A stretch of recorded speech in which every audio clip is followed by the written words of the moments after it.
Sir ఒక హంతకుడిని హత్య చేసిన 45 సంవత్సరాల తర్వాత పోలీసులు పట్టుకోవడం జరిగింది సార్. అసలు పోలీసులకు మరి ఇంత టైం ఎందుకు పట్టింది? ఇప్పుడు ఎలా పట్టుకోగలిగారు? అసలు ఎక్కడ జరిగింది సార్ ఇన్సిడెంట్? ఇది స్కాట్లాండ్‌లో జరిగింది. ఇదొక ప్రపంచంలోనే ఇప్పుడు ఒక వైరల్ అవుతున్న వార్త ఇది. ఇంట్రెస్టింగ్ వార్త. అంటే క్రిమినాలజీలో ఇటువంటి సంఘటనలు రేర్‌గా జరుగుతుంటాయి.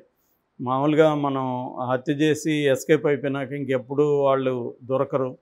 అలాంటిది జరుగుతుంటుంది. కానీ 45 ఏళ్ల తర్వాత, హత్య చేసినాక 40 ఏళ్ల తర్వాత ఇప్పుడు అతన్ని పట్టుకున్నారు. అతనికి శిక్ష కూడా పడింది. కోర్టుకు పెట్టారు, శిక్ష పడింది.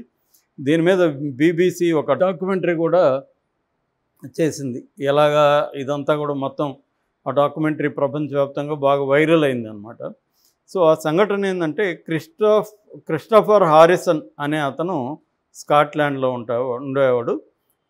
వాళ్ళ భార్య బ్రెండా పేజ్ ఆమె పేరు. ఆ బ్రెండా పేజ్ అనే ఆమెకి అప్పట్లో 32 ఇయర్స్.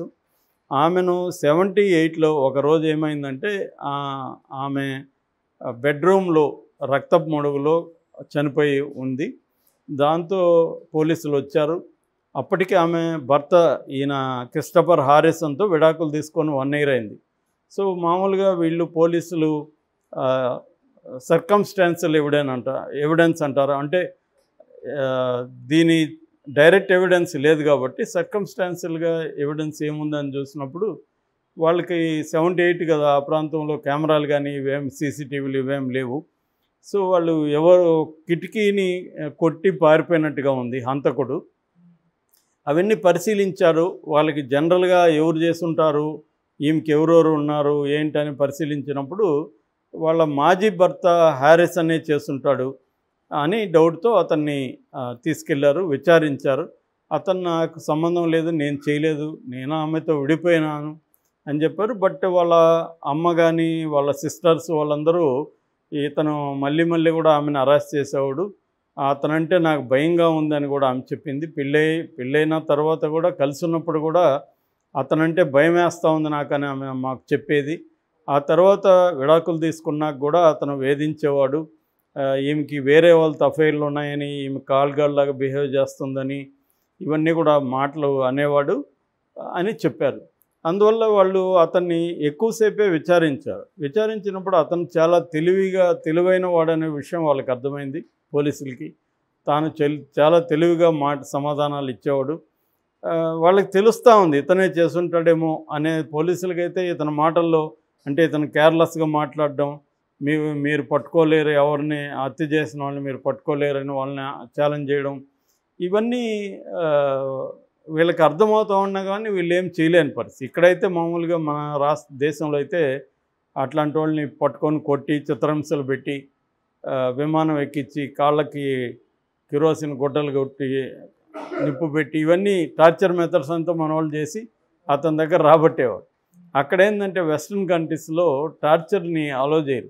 ఈ మధ్య అక్కడ కూడా అమెరికా లాంటి దేశాలు ముఖ్యంగా టెర్రరిస్ట్ దానికి సంబంధించి టార్చర్లు పెడుతున్నారు. అది సినిమాలో కూడా చూపిస్తున్నారు. ఆ మధ్య 0 Dark 30 సినిమా కూడా వివాదం అయింది. అంటే వాళ్ళని దాన్ని ఏమంటారు, ఒక క్లాత్ కప్పేసి దాని మీద వాటర్ పోయడం ముఖం మీద, అటువంటి వాటర్ ట్రీట్మెంట్ అనమాట, అవి చేస్తున్నారు. దాని మీద విమర్శలు కూడా వచ్చాయి.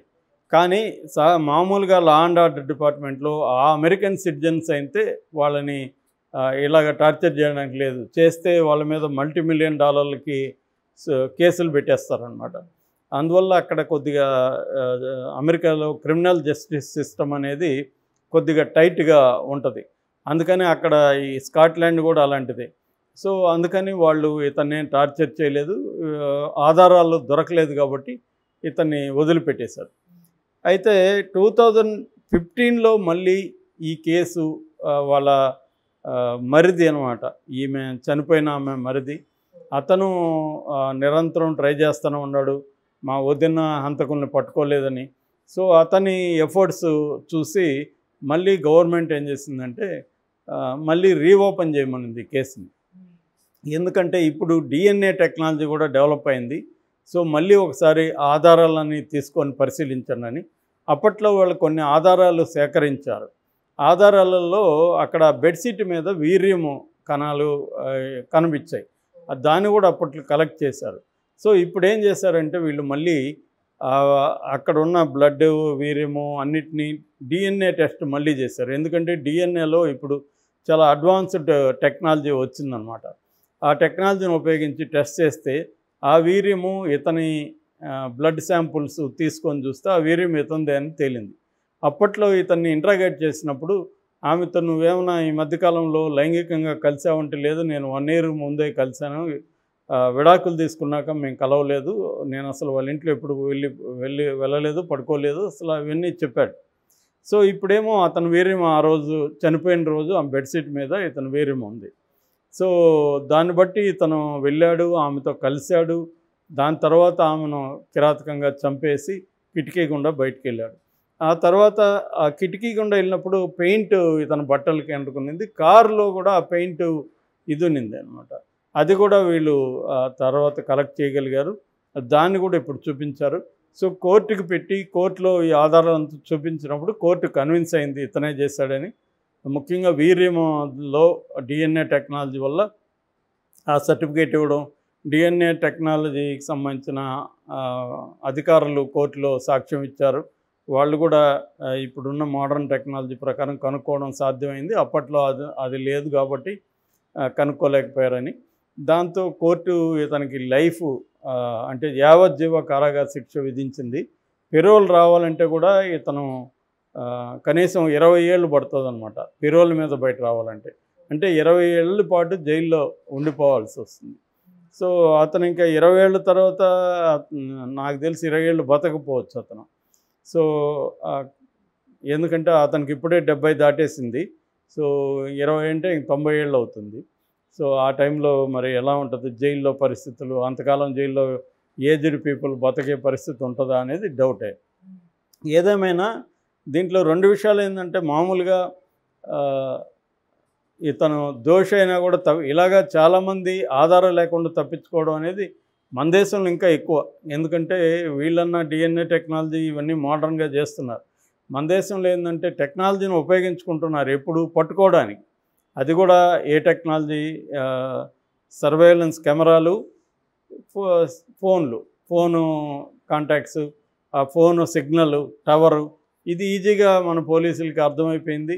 ఆ కంపెనీలు కూడా డేటా ఇస్తాయి కాబట్టి ఈజీగా పట్టుకునేస్తున్నారు. అంటే ఫిజికల్ కష్టం ఉంటుంది, 100 గంటల ఫుటేజ్ చూడాల్సి ఉంటుంది, దాన్ని ఫాలో కావాల్సి ఉంటుంది, ఈ శ్రమంతా ఉంటుంది. ఇది పడతారు. అయితే పట్టుకున్నాక ఏం చేస్తారు, అతన్ని టార్చర్ చేస్తారు. టార్చర్ చేసి కన్ఫెషన్ రాసుకుంటారు, కన్ఫెషన్ రిపోర్ట్.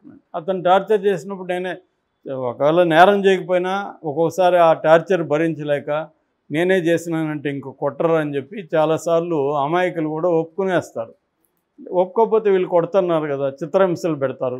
దాని బదులు ఒప్పుకునేస్తే కొట్టరు కదా అని ఒప్పుకునేస్తారు. కోర్టులో మాత్రం మేము చేయలేదు, మమ్మల్ని కొట్టి బెదిరించి చంపుతామని బెదిరించి ఒప్పించారు అని చెప్తారు.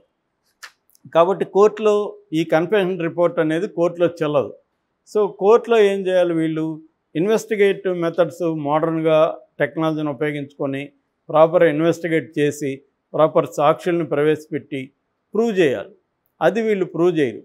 అంత శ్రమ పోలీసులు తీసుకోరు, వాళ్ళకి అటువంటి నెట్వర్క్ కూడా లేదు. ఎందుకంటే అంత స్టాఫ్ కానీ అంత లేదు.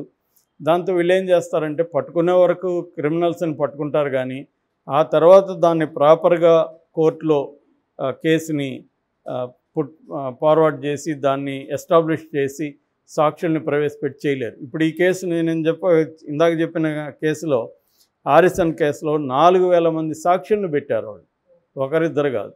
అందులో 3000 మంది వాంగ్మూలాలు కోర్టు తీసుకునింది.